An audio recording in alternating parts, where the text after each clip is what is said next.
So, at the outset, I will say that in this presentation, I'll just briefly try to go over the various areas.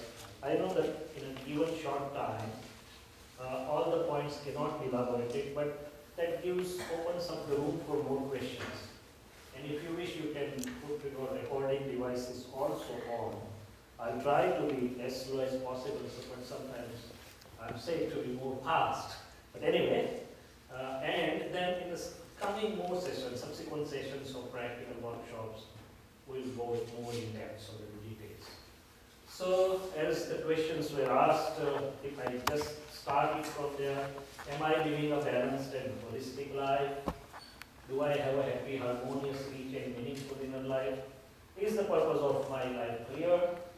How do I manage unfavorable circumstances like crashes, illness, death of somebody near and dear to me? Am I carrying mental baggages that keeps me dragging down or bugging me or constantly comes on to my mind? No sooner I try to sit quiet, it pops up that please handle me. Should I be doing various modalities are available? What should I be doing? Yoga, meditation, other practices. Which part to choose? And what is effective? Which is result giving? Of course, most important question whenever we are trying to say what should I do? The immediate next scientific question is what can I do independently and what can I not do? And should I be pursuit of finding who am I? So, a word about holistic living. We all know that in present living, if we chart our time and energy, most of our time and energy goes in one direction, maybe money, maybe career, maybe something. But the holistic scientist says that it should be a holistically outer and inner living should be balanced. It should be at all levels, not only for money, but your own health. You have a family, spirituality, your own inner development, family meaning life partners and kids. Or in other words, one should have happy, harmonious living at all levels, individual, familial, social, national and global. Very interestingly, I may have high IQ, but what is my emotional quotient or what is my spiritual quotient? I should be aware of that. Without naming, a very famous scientist had very high IQ, but he was not doing well with his wife all throughout life. So probably these were known. We don't want that. As a doctor, even now WHO recognizes that it is not only the physical health, but body, mind, soul health. It is a holistic health which matters. And here also again the concept of holistic treatment or holistic management, not only treating the disease but human being as a whole. So, and self-realization, relative self and real self, that's the on the other side of the spectrum. Now, very important question, most of the times where do the problems arise? And most of us will answer, oh, they are outside. Because of somebody, due to some circumstances, mostly we look outside. But if we try to look with this holistic science vision, suppose I am attending a marriage ceremony or birthday party of somebody. It's a nice goody thing, but still I am unhappy. Why? Because the host is not attending me. He is attending other people more carefully and I feel as if I am left out or I am neglected. So my pride comes up. He is invited me and he is not spending time, he is spending more with others. I am happy or unhappy with my spouse. Have I ever looked? Is it because of my own beliefs? Is it because of my own attitudes? Is it because of me or no? Always because of spouse. But that's not going to help. The science says, look in. I may have purchased a very good car or see I got a flight ticket 1,08,000 rupees in Indian currency after searching and bargaining. After a few days I came to know the other agent was offering me 1 lakh rupees and I lost 8,000 rupees more. Rather than enjoying the flight, that keeps me bugging. 2% discount, you purchase the car and next day after a few days your friend has bought it for a little more discount. Rather than enjoying car that starts bugging you, that's a greed. So the point is, your inner self functioning is very important and problems rather than outside, they are really coming from inside if I am aware. So as he has already said, what lies before or behind us are tiny matters compared to what lies within us. So the inner effects are based on my beliefs, opinions, inner weaknesses. What is inner weaknesses? Anger, greed, pride, deceit, attachment or aversion. If I'm bound by this, inner, and the next question is, how we handle the inner effects or happenings.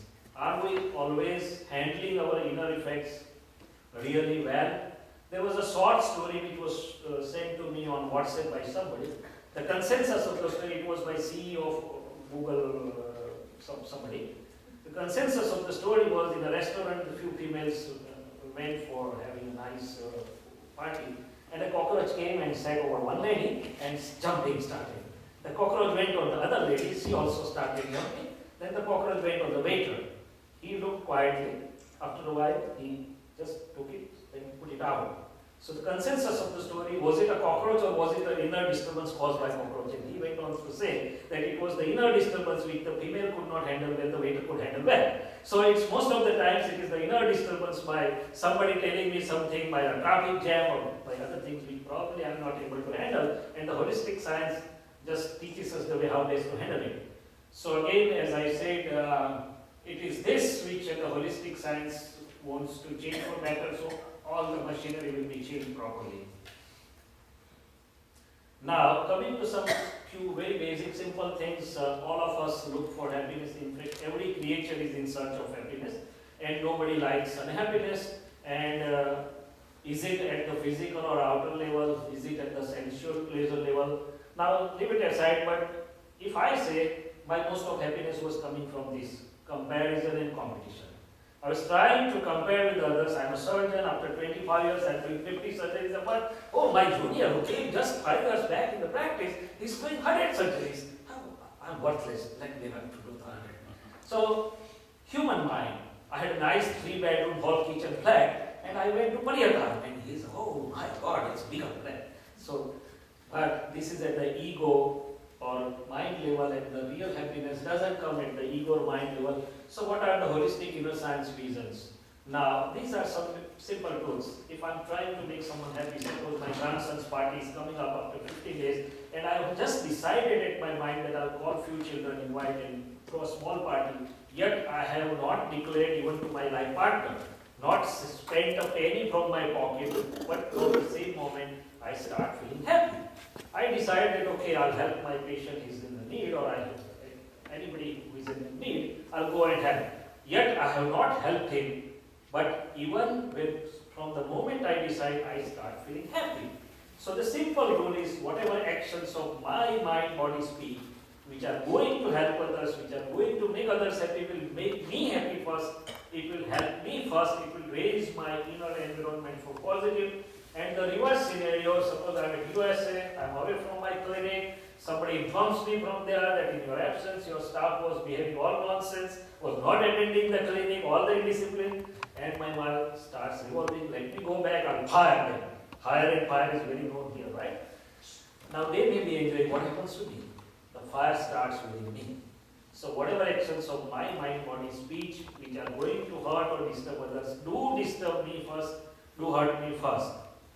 So the simple rule, if I can understand this much, I'll resolve not to hurt anyone using by my mind, body, speech, and I'll resolve that let my mind, body, speech make one and all happy. So humorously, the holistic scientist says that if you want to become happy, try to open the happiness shop. Have you ever come across the happiness shop anywhere? Kmart, Big Mart, Walmart, I don't know how many names are there, but a small board of happiness shop is not seen. It means it is my inner inclination, my inner attitude. It's not necessary that my pocket should be full of dollars. No. My mind, body, speech, which the nature has given me, it is my inner inclination, my inner attitude, and the rest of the things are done by nature. So if this holistic science vision is understood by me, the whole world is me only. There is no other in the world. Even on a relative dealings level, even in the level of interconnectedness, because no sooner I am trying to make you happy, I become happy first. Before helping others, I am being helped. Before hurting others, I am being hurt. So even at the relative dealing level, world is me only. It's my own projection and there is no other in the world. Leave aside the real part right now. So whom to hurt, whom to help, you decide. And a word about relative happiness versus real happiness. Relative happiness means the happiness which is coming out of the circumstances. As long as the circumstances are favorable, I feel happy. No sooner some circumstances go against my expectation or my own belief or my own plane of living, I become unhappy. Husband and wife, very amicable, loving, caring, sharing with each other, both are happy. Somebody's mood goes off and doesn't come back normal, very soon, let me leave the house, go somewhere, come back after some time once the things are cooled down. So, okay, agreed that it is dependent on circumstances. Suppose all the circumstances are given favorable, according to our desire, whatever amount of money, whatever amount of prestige, good family. Yet, if I look at my heart, is that all for me? Or do I feel that something still is missing, something more is there? And am I free of fear? Human beings have two fears. Number one, good things going away. Today I am healthy, tomorrow I may not be. Today I have everything, tomorrow I may not have. And bad things may come any moment. And the fear of death doesn't leave anybody unless one acquires the vision, who am I? So, and the real happiness is one which is independent of circumstances, where despite any type of circumstances, I have the bliss inside. It starts after knowing who am I. So, having said that, I think the purpose of life should be clear to us by now. That first purpose is to oblige the people. Here again the inner intent comes. 3 surgeons are operating same way, doing the practice same way. Maybe they are being paid the same way. But inner intent may be different for the people. Somebody has the intent of helping somebody, soothing somebody. Somebody has just to finish the professional duty. And somebody like me in India may have the intention, I have given huge amount of donation, so let me collect as early as possible. So this is the intent. And it is said that if you have the intent of helping, loving, caring and sharing, the byproduct, that is to say money, your living, your name, fame, everything will come as a byproduct free of cost. So it is here for us to think, and the management people, I am asking whether one should put the factory of a main product or a factory of a byproduct. Right? Question, on my example, talk about the obliging nature. If somebody tells me you're no good, my boss or somebody, then how do I use that obliging nature to take care of that? When I'm really tensed up and somebody really gives me a hard time, then how do I use that obliging nature? Okay, we'll deal with that question. I think, let me run through the presentation and I'll definitely take on that thing. So, and if I'm in search of a lasting happiness, I should know who am I, and that really will give a age or a light to solve all the puzzles and bondages or to know the ultimate truth. It is said that the world is the puzzle itself, and there are 2 viewpoints to solve this puzzle, one relative, the other real. I am doctor is correct by relative viewpoint, I am expert is correct by relative viewpoint, I am somebody's son and somebody's father is correct by relative viewpoint, but not by real. What are the main hurdles to happy life? Inner and outer clashes, right? Sometimes we, being sober and formal and etiquette, we may try to avoid outer clashes, but what about my inner? I am not able to resolve myself. Why to me? Why one behaves to me like this? I always try to help him. Why time of need he's like this? And what are the holistic science visions? The first vision is avoid clashes. How to avoid clashes? I am right. He or she is not right. Have I not right to go? I am right. Fine. It's said that I have all the right to explain, persuade, put forward my viewpoint. But no sooner I try to become insistent or adamant, the clash is result. And the other fellow says, I am also right. So the holistic science says everyone may be right by his or her own viewpoints in a given set of circumstances or perspectives. And if I have a common sense, the common sense tells me that I should be able to apply the knowledge theoretically as well as practically such that it will resolve the situation amicably with equanimity without mind or heart getting apart. So I should be able to consider the other's viewpoints and try to see what amicably is possible. So I'm just running over, and the second most important vision is, I don't say you to do this to adjust. This is just humorously put over there. But second reason is adjust everywhere. today we are not really suffering of scarcity of resources. And especially in the US, you have much more than required. I don't know how many clothes in the wardrobes, extra car, extra fridges. So the difficulty is not scarcity of resources, but what is difficulty? I have 4 members in my family, I cannot adjust with each other. Husband and wife do stay together, but sometimes there may be difficulty in adjustment, and especially parents and children, it is really difficult to adjust with each other, and at work and everywhere.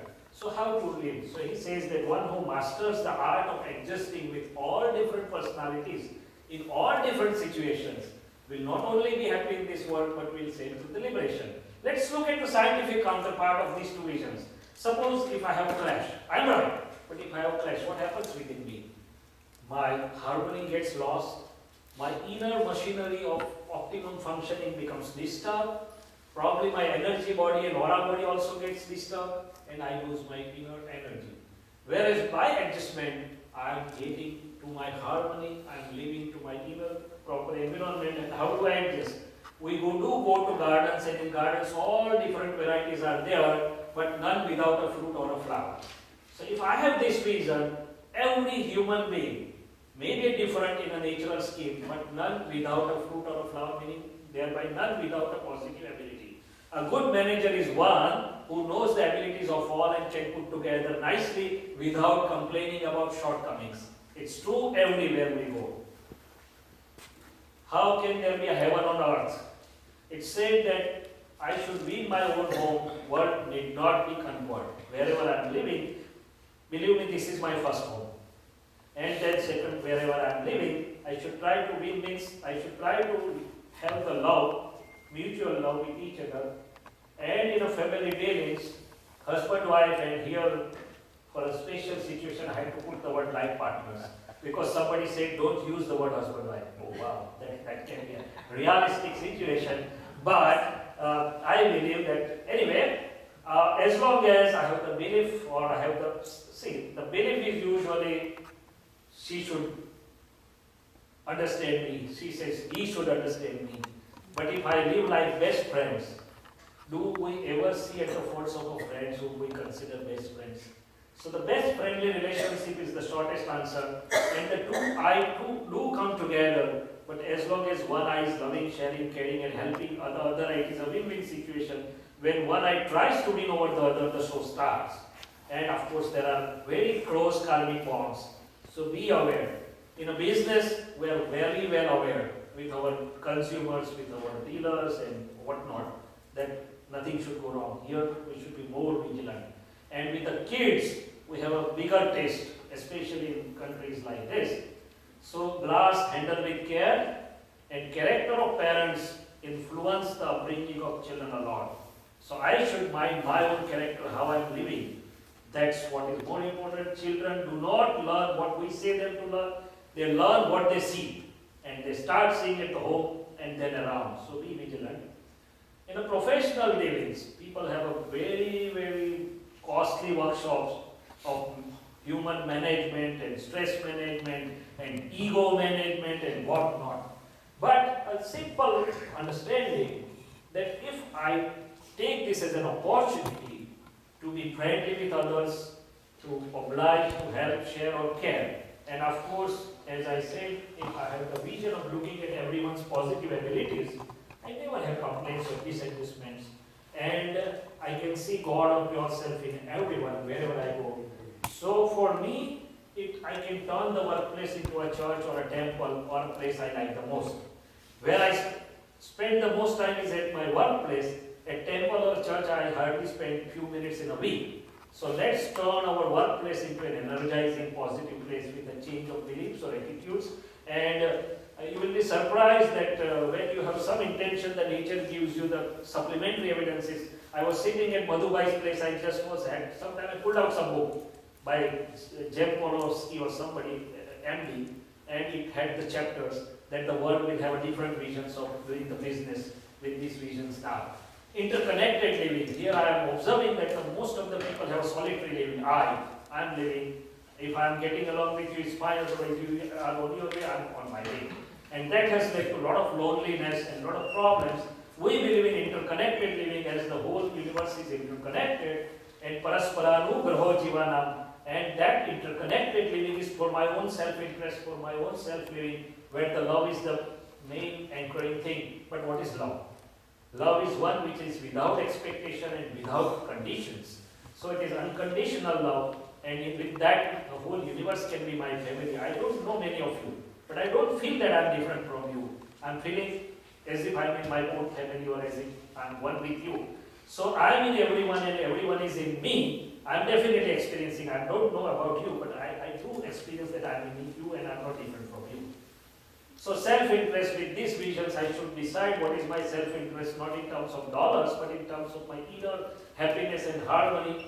That, as already said, the world is my own echo. Each action of my mind, body, speech do affect me first positively or negatively. So I should decide what type of echoes I should throw. Dishonesty is the best, foolishness, and our mistakes are our own boss. If I'm not speeding, I'm not bothered about cameras or traffic police. But if I'm speeding, I'm always looking around, oh, where is the cop sitting in some corner where the camera will catch me? This is a gross simile, but in my life, whatever makes me unhappy or disturbed, I should try to find out what are my mistakes which are bothering me. And one can easily choose what to choose, whether forgiveness or revenge, whether love or hatred, whether to see others' virtues and praise it, or whether to find faults and criticize. Because now it should be evident that when I try to criticize and sit over somebody, what's my inner state of being, rather than when I try to praise or express gratitude to somebody. How can I remain positive in different circumstances? There are only two things in the life, self and circumstances. If we summarize and make it very short, I am versus circumstances within and without. And as I said, it is mostly not the circumstances which really make me happy or unhappy. It is my glasses, my vision of looking at the circumstances which make me happy or unhappy. If I can change that filter, the very same circumstances can give me the other way. So it is said that 9 out of 10 times, I may not have a choice what to experience, but 9 out of 10 times I certainly have the choice how to experience. So it is Lord Mahavir who was teaching his disciples once, and I'm not going into the details of the story, but the message was, don't see what is lost, see what is left with you. The story was like this, that he asked his disciples once that if you go for asking for the food, and if the people don't offer you food, how would you take it? Okay, we'll take it that they have not offered food, but at least they have not insulted us. And suppose they insult them, we'll take it at least they have not hit us. And suppose we are hit them, at least our limbs are intact. And suppose one is broken, then at least I am immortal, I am pure soul. So that was the consensus of the story, was with little change in the vision. Now this holistic scientist A.N. Patel, I had the fortune of living with him for 11 years. At his age of 76, he had a fractured neck femur. And suppose you and me have a fractured neck femur, it takes 2 months or 2.5 months. What would be our state of being? Every time friend comes and you have to repeat the same story. Oh, I slipped from the bathroom and it occurred and it will take 2.5 months. And every time the grief would increase, right? What would have been his answer? His answer was fracture had occurred at that moment, from the next moment it had started uniting. Is it wrong? Medically also it is correct. So this is a different way of looking at the things.